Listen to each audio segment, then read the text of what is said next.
Hi, my name's Vince from My Mate Vince, and in this video today, slightly different than my normal content, more like my old-fashioned content, we're going to be trying to move this BT router here, or as the rest of the world might know it, a router.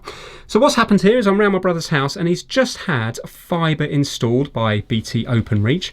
The problem is they weren't able to install it where he actually needs it to go. So we're going to have to move this, and that involves running a cable down to the new location. So he's over the moon because he's been struggling with the ADSL in this property, and also he's been struggling with the 4G connection as well. So now that he's got fibre at long last, he will have good broadband. So as you can see here, it's a tiny little cable coming in there, going to this box here. From this box, this is just to splice it. This is normally installed outside. So we have the black cable coming in, and then we've got a white cable which will then go inside the property. Here, this has been all installed inside, but then the white cable terminates in this little Openreach box here, and then from there we have a grey Ethernet cable, and that grey cable goes into the port on the back here, the one port at the back. We also have 3 normal Ethernet ports. We've got a voice over IP phone port here, and also a broadband port here. So this has mesh built into it as well, so then you can connect other mesh points around the house and they can all communicate with each other. So basically we want to move this downstairs because that's where my brother's network is. He's got his computer hardwired along with many other things, so it's no real good up here. We could leave this up here and run a cable down and put an access point downstairs, but we don't need this to be up here. This is going to provide better Wi-Fi and also for the voice over IP if it is downstairs in a more central location, because right now we're at the very top of a house in a loft extension. So what I'm going to do is I'm going to show you outside. This fibre here is fed overhead from an actual pole, and then I'm going to show you the cupboard it needs to go into, and then we're going to have a hard job trying to get the cable down. It is possible to do it externally, and we might have to do that. The problem is my brother's planning on doing an extension at a later point in time, so we're going to see if we can do it internally. But because this is a loft extension and we're going from the very top floor through the middle floor to the bottom floor, that might be easier said than done. Let me show you outside. And just quickly before we go outside, my brother's just reminded me, this here also has built-in decks. So you normally with your decked phones you have a base station and then additional handsets. Well, this will act as the base station, so then you can get additional handsets and this will work as the base station. So it's pretty clever stuff. Right, and that's the pole here, and if you have a look at the very top now, not the lamppost, but above that, that's the new fibre terminal there. So if you see that on your street, you know that you've got fibre, a possibility of getting fibre into your house. Right, let's show you where it connects on the house. And here it is on the house side there, and it terminates just up there. In fact, looking at that, it looks like the way they used to do it on the old figure of 8 cable. So that's quite interesting, and from there it just goes up into that attic room. So you see it there, and you see the top window there, and then it needs to go down just above the garage there. So externally it would actually be quite an easy route, but it would be less hassle in the future to run it internally. So internally this is the route we're thinking about taking, so my brother reckons that this might be the easiest way. So which way is it, Paul? Well, hoping to take a floorboard up here, possibly this one. Yeah. Then rod under the floor here. Yeah. Take another floorboard up here where it can't be seen under the carpet. Yeah. Rod here. And somehow come out in that void area. Because there's parquet flooring, so we can't lift this. Yep. Come out in the void area there. Yep. And that will drop us down to... Then. And now another parquet flooring. That's going to drop us down into... somewhere above that, hopefully. Okay, and then we can... There's some trunking down here already. Yeah, okay. And it will drop us down under this floor. Is there any room there? It's tight, right. But we've only got one cable. Yes, yeah. Which will then hopefully be able to fish out. Oh, very neat. You see, my brother's got it all sorted. Where the shower pump is. Fish out there. Yeah. And then... Rod from here. Obviously we can't rod from there. There's no room. Yeah, okay, yeah. Pull this floor up here. Yeah. Pull the boards up here, yeah. which are already loose anyway. Sure. Rod that way. Okay. And then there should be... It's tight. A hole through. Now, this is the destination cupboard. Coming out here. Right, coming out up there somewhere. Somewhere. Yeah, and let me just show in this cupboard. Long-term viewers would recognise this cupboard. It's been in other videos. Right. And there's my brother's network that we need to get to. So the router that's here at the moment is going to be redundant now. That's your 4G one, isn't it? The 4G is stay for a bit. Oh, the 4G is going to stay for a bit, but yeah, so we're going to be taking it from there, and the new BT one's going to be going here, and then we can connect up everything here. That was the existing BT one there before. So let's start with this and see how we get on. Right, so it's destruction time. That one was screwed down because that's the access to the little radiator there. Annoyingly, because this loft conversion is quite new, even though the house is old, this is all tongue and groove, which might be good for creaking floorboards, but it's not good for when you want to lift them. So on this one here, you can see that we have a tongue here, and then we have a groove in here. So with this, we're going to have to break the tongue going along here, and then that will allow this one to lift up that way there, and then hopefully once we get to over there, we'll be able to kind of fish it round through that bit there and back out to there, and then from this area we're hoping that we'll be able to rod it right the way through into that hole there.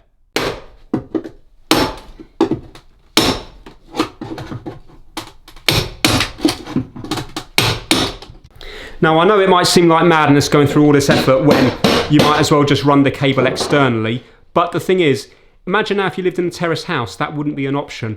Or it's also useful to have a route up to different floors in your house. So once my brother's done this, if there is a route down, then he's established that route for further cables in the future.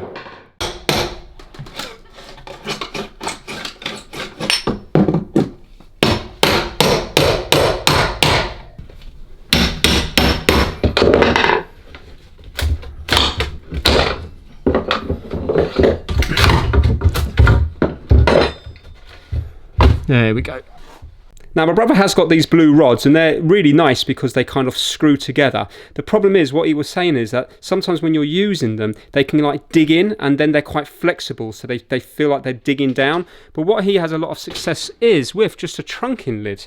So I'll let you explain what you're doing, Paul. I'm just going to create a loop on the end so that when you're pushing it, it'll hopefully bounce over small obstructions. You'll be able to get over the obstruction as opposed to getting stuck. Getting stuck. Yeah. That's the theory anyway. It doesn't always work. Yeah. But also the trunking lid, if you break it, you have to leave it under the floor, it gets stuck. It's not the end of the world. Well, the rods are quite expensive. They're very cheap, yes. Yeah, they're cheap. Yeah, the trunking. Cheap and, yeah. It doesn't really matter.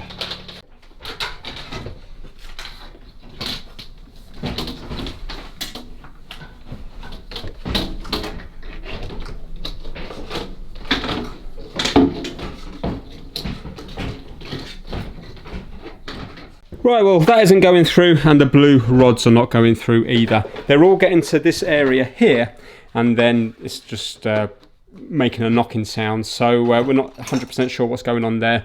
So what my brother's going to do is he's just lifted the carpet. He's going to lift one of these floorboards here. Annoyingly, these floorboards would have been put down before the wall here was built, so he's going to use a tool which is like what I would call a multi-tool. I've got a Bosch one, and it's like it cuts like that. Zzz. So he's going to cut down here, across here, and then hopefully that will still leave a bit of the joist, because you can see the nails here and here. So if the joist is coming along here, it will still leave a little bit of joist for that to rest on and to nail it. And he's also going to cut the tongues on here as well to lift this one up here. So the one he's got is like a better quality. I've got a Bosch one that you can get from the DIY shops for about 50, 60 pounds. He's got a Fein one, so it's a slightly better quality one.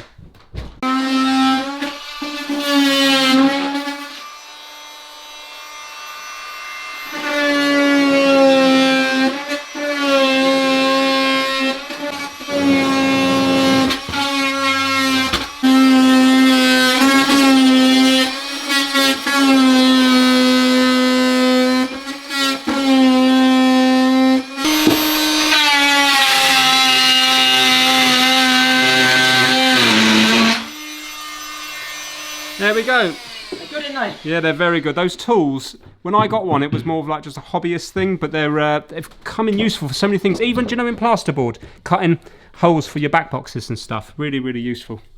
Okay, we're slowly getting there, and to be fair, the blue rods have come into their own. So we start here, and we've got the blue rod going to this bit here. Then we've got trunking shoved into this bit here, hoping it was coming up there, but it's not. It comes up.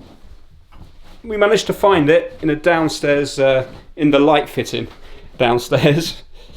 So if you have a look here, you can see that the trunking comes down here. Then from here, we managed to get a blue rod from here that then goes up to that little cubby hole in there.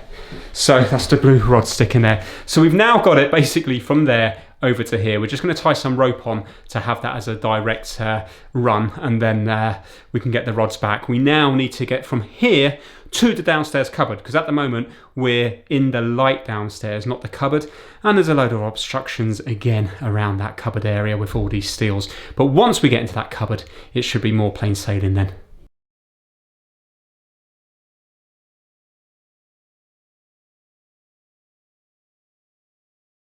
So we've got the Cat6 cable here onto the rod, and what we're also going to do is we're going to just tape on some rope as well for future, because then we won't have to have this massive headache again in the future. And my brother's just going to screw down the board so it's easily accessible. And with this here, it's always good to tape both sides, because then you see if it snags and you need to pull it back, then at least you've got a nice kind of cone shape to pull it back to. And also, I never ever done this, but my brother just said it's a good idea. He said to flag the cable. I was like, what do you mean? And just basically not the cable, the tape, just fold it over there, and then it means you're not trying to find it when you come to undo it. It's really, really easy. You can just undo it like that. So it's a nice little tip there, isn't it? Just to fold over the tape to make it quicker to undo. So we're going to tape on the rope, and then we just need to put it through from there to that one there, and then from there to that one there, and then from there we then need to find a way down to the cupboard. Okay, so that's the hard part done now, and amazingly it's completely free from there all the way through to down there. So my brother's just going to pull it now in the bathroom, and you can see now that it's pulling through absolutely fine. So we're going to pull through what we think we need, and but we're not going to cut it yet, because then we can leave plenty of slack on the cable and cut it at the very, very end. But look at that, it's pulling through lovely and easy. By using this nylon type fishing drawer stuff here, we managed to get it from the cupboard over to the where the light was. And now we've got it going from upstairs all the way from here into here. So when we pull that through there, we'll have it in one length into that cupboard. Right, so we've got it to this airing cupboard now, and it goes up into that corner there, right the way across, and it does pull. Yeah, which is good. So now we have to get it under here, under the parquet, over to here somewhere, and then from there to the stairs, under the stairs. Now luckily, to get from that land into the shower pump area over there, it's easy, because you see these are the old-fashioned floorboards and there's no tongue and grooves, and most of them have been lifted in the past as well, so it's going to be nice and easy just to get access. Check out how easy it is when you haven't got a load of steels in the way. So using the trunking, we want to get from there all the way to there. You can see no obstructions. And now if we go over here, let's see if we can see it. Right, this little torch. I can hear it. Give it another wiggle. Oh, it's there. There you go. I can see it that side there. There. Yep. So now all I have to do is fish that up. But you can see it's so much easier when you haven't got all the other things in the way. Cable's now fed through there. It's going to go in the trunking along with the alarm cable, so it's all low voltage, so that's fine. And now we're attaching it onto the trunking, and now we can just pull the trunking out here.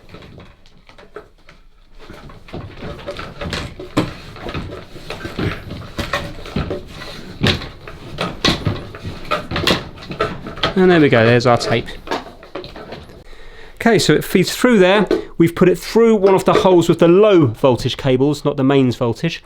And now it's coming up here, and we found this, so my brother would have done this before, and it actually says on it, draw wire. So we're going to attach our cable onto this one, and then we can draw it through to the cupboard underneath.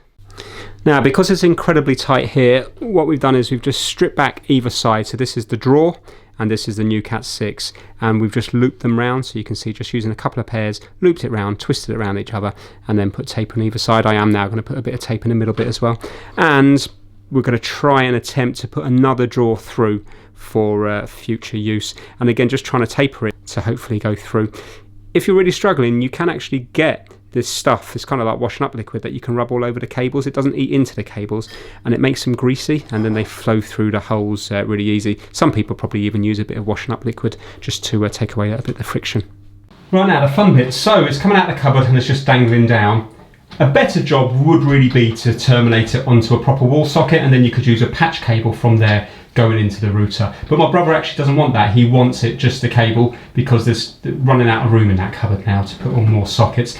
And also, it's never going to be disconnected. So it's just going to be connected and then left. If it was disconnected and connected every single day, then it would be a much better job to put a wall socket on. But really, this should last the test of time. So it's been a long time since I've done this. Also, I can't find my proper crimpers, so I'm using these ones here, but hopefully it will be okay. So I'm going to put a little strain relief boot on just to make it look nice, and also it will just protect the cable a little bit. In this instance here, it's not going to make much difference. And I'm using a Cat 6 plug, so it's probably not going to come out in this here, but it's staggered, so you'll see more when the cables go into it, but they're not all in a line. It's one up, one down, one up, one down, one up, one down. So it gives more room for the Cat 6 cable because this cable's thicker, so there's more like separation. So I'm going to be wiring up to the B configuration from memory. It's been many years since I've done this. That means that when I'm looking at this here, looking at the pins, it's going to be white, orange, orange, white, green, blue, green, white, brown, brown. God, that come back to me, huh? It's ingrained into me. So let's strip this back and get this sorted. So I'm going to give myself plenty. I'm just using this bit here to cut the outer sheath. Like so. And I'm just going to, this is Cat 6, so can you see it's got like a plastic separator running right the way through it.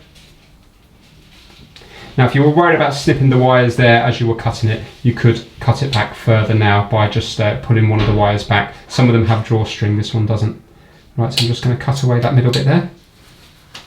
And now I need to separate all these out. I'm just making sure I haven't broken any of the wires there. So that's all good. So I'm going to unravel them. Remember, when they're going into the socket, they're going to be this is going to be going right the way up, so we're only going to have a tiny bit which is unraveled. You don't want to strip it right the way back here and have a big loop of cable before it goes into the plug, because then you're going to get interference and stuff between the pairs. They're twisted for a reason.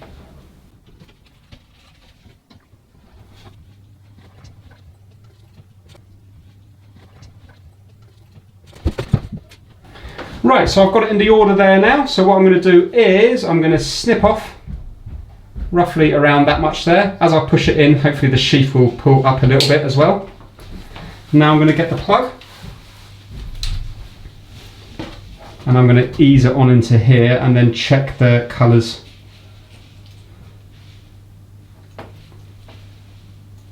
Right, so I can see now that they've gone right the way to the very end, because you can see the copper at the very end there. And also when I look at the colours, I can see it's white, orange, orange, white, green, blue, green, white, brown, brown. So I know it's all in the correct orientation. Now, I made that look easy because I'm used to doing it, even though I haven't done it for years. And also, I untwisted them all on the way in. But you can see now, the only untwists we've got are from the sheath there to that very end bit. So let's plug it in here and give it a nice crimp down. The ratchet crimpers are nicer. This is just relying on pressure, but that's fine there. And what that will do is that will push the strain relief bit in here, and also it will crimp down the pins down into the cable itself. And these plugs here are okay for stranded and solid core, because these little pins, there's different types, believe it or not. Some of them are for solid core, some are for stranded core. Some will do both. Let me show you these pins. Right, so I have one of them here out of a spare plug, and if you have a look here and you look straight on, you might be able to just see it's like two prongs. But if you have a look, can you see that they are, I don't think it's going to come across in the camera, but they are staggered. So they're not in line like that, they're slightly splayed. So these ones here will allow both, a mixture of both. So there we have it. So now all we have to do is finish up in the attic upstairs and terminate that one up there as well. And then hopefully it will all work okay. Okay, we're on the home straight now, so we need to go under that steel there, drill, drill, drill, and then we've got a blue rod that goes from here and it goes into the void just in there. Blue rod is there, and then we're going to once we get the cable to there, we're then going to drill a hole straight underneath here and then feed the cable back through underneath here up into this point here. Once you've pulled that cable in, yes, it's an upheaval today. It's horrible working with all this fiberglass stuff. It makes it itch like crazy. But once it's done, and it's done forever. That Cat6 cable now will remain good for many years. We've future-proofed it for many, many, many years to come. So we're going to be using this here. This is a DeWalt one here, and it's an angle drill.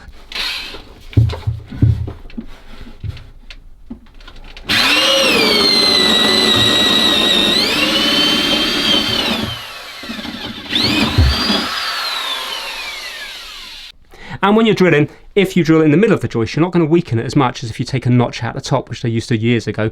And also by putting it there, you see we're in the middle of the nail holes, and also we're far down. So the nails or screws in future, if anybody's screwing in here, is not going to affect that cable. Success, we now have the cable from the cupboard downstairs all the way upstairs. So you can see it goes through there, under, over there, and then it comes back up through there. So now I'm just going to terminate it again, just straight onto an RJ45 plug, just like I did downstairs, and then we can move the router and see if it's all working. Also, we need to test this cable for continuity across all 8 wires. Okay, it's time to test the cable. Now, I left my tester at home, so we're using something that looks like it was invented the day Ethernet was invented. But anyway, through bodging it up through a socket here instead of using a coupler and stuff, we have a series of lights here going 1, 2, 3, 4. So this is the sender. You can see it lighting up there 1 to 8. And if the lights are lighting up downstairs 1 to 8, it means we haven't got any cross wires, and we also haven't got any disconnects on the wires. So let's go down to the sender, the receiver, and then we can finish putting all the floorboards back together. Here we go. 1, 2, 3, 4, 5, 6, 7, 8. Fantastic. So there's no crosses there, and you can see that when it's pulsing the lights upstairs on each one there, it's coming through here. So it means there's definitely continuity between each of the pins, so each of the 8 wires in the Ethernet cable. At long last, we are finished. So you can see now the BT router's been moved down here. We've got to do a bit of cable management because I had to cut a load of cable ties to reroute the cable. So the grey cable comes down. It needs to find a new place tucked away, but it goes into the back of here now, and it's all connected up and working fine. We've just done 3 wired connections into here, going off to the computer, to TV, and something else. But my brother will be getting a new switch because this is his current switch here. You can see all the wired network here, but this is only a fast Ethernet switch, so it's only going to give him 100 megabits per second, and right now on the phone the last test we did was 481. So you can see we've got good speeds coming into the house now, but you're going to be limited to 100 if you keep that fast Ethernet switch. You need to get a gigabit one. They're only 20 to 30 pound, and that's from a high street shop if you get a Netgear one, so it's not expensive. But anyway, look, we're going to test it here, and then we're going to test it on the computer. Apologies, the touchscreen wasn't as sensitive. It was not very sensitive, so I couldn't get that working. But anyway, look at that. A ping of 3 and 450 down. Remember, this is Wi-Fi. And 120 up. Now, considering before on ADSL, he was only getting 2 or 3 megabits per second. He was getting a lot more when it comes to the 4G. I think the 4G was up on 30 or 40 meg, but that's some seriously quick speeds there now. Fantastic. So yeah, it took a bit of work to run that cable, but not too bad. And in theory, that should be workable up to 100 meters because it's Ethernet. So you should be able to move that up to 100 meters away with no loss. So we're just going to do a speed test now on the actual PC, which is a wired connection. All right, check this out. 2 milliseconds ping, 920 down, maybe not 912. That's amazing. I'm jealous now. I'm with Virgin Media and I've got 350 down and 30 up. So you can see that would upload a YouTube video nice and quick at 100 meg uploads. There we go, not a bad result, and at least now the router's in the middle of the house, so it's going to be better for Wi-Fi. And also, as far as the DECT phones are concerned as well, it's in the middle of the house. Although they are going to work even if it was in that upstairs cupboard. It's just going to be a better, more longer term solution where it is working now. So hopefully you enjoyed this video. It was a bit of a weird one as far as it was mostly cable running, but it took a long time to get that cable down. Hopefully you've seen a few different tools and stuff, and you might have laughed at some of our methods. But if you've got any enjoyment from it at all, give it a big thumbs up, and I will hopefully see you very soon. Take care, everyone.